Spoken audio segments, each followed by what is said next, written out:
So someone's made a midfield tier list, and I'm going to rank them from never, stinkers, decent, nearly there, and Brownlow time. This is based off where I think the players will sit this year in the Brownlow contention. We get it started with nearly there, Sam Walsh. I think Cripper's going to take more votes away from him.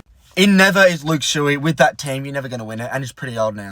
In decent is Tim Taranto. I think he's got a half chance, but we just don't know. He's a new signing. Joining him is Noah Anderson. I think he does have a great chance if he's incepted into that midfield, not if he stays in the wing though. In Brownlow time is Callum Mills, criminally underrated, great all-round midfielder. He's got everything in the bank. Joining him is Touk Miller.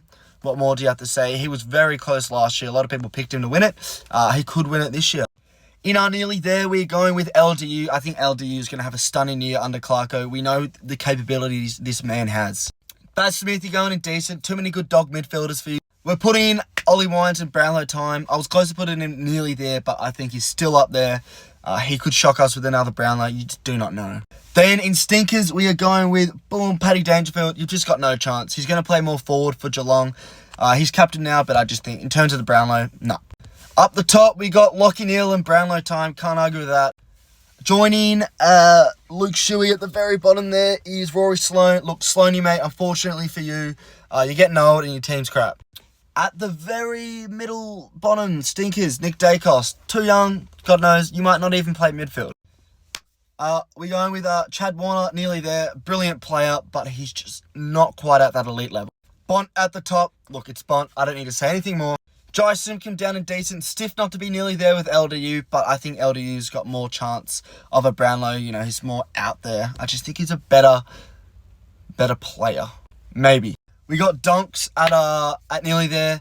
Would put in Brownlow time, but because it's a new signing like Taranto, you're just not sure what's going to happen. Dusty Martin in never. He's just not going to win the Brownlow this year. He's old, he's injured like Dangerfield and playing more forward. Tim Kelly in stinkers. Overrated, overpaid. No, you're not winning it. The Eagles are terrible too. Paddy Cripps in Brownlow time. Can't argue with that. Connor Rosie in decent. I think this is stiff. I nearly put him nearly there, but he's going to have a standout year. The Track and Oliver both go on Brownlow time. Look, they might win it. Every year they're at the top. Who knows? Ben Keys, decent. Can't argue with that either. Joining him is Jack Crisp. Decent midfielder, but he's nothing better than decent. Dylan Sheelan never. No, get the fuck out, no. Cam Guthrie joins the decent crew as a decent player with a decent chance of winning the Brownlow. Cogs and never. He's just not got a chance. Sinclair and Stinker. He just doesn't play enough midfield. Brayshaw at Brownlow time. He could win it. Still and nearly there. I'm not quite putting him in that A category. John Newcomb and never. He's just not good enough. Lockie Whitfield in stinkers. He just doesn't play in that core midfield. And I put Amon, Sarong and Parrish in decent.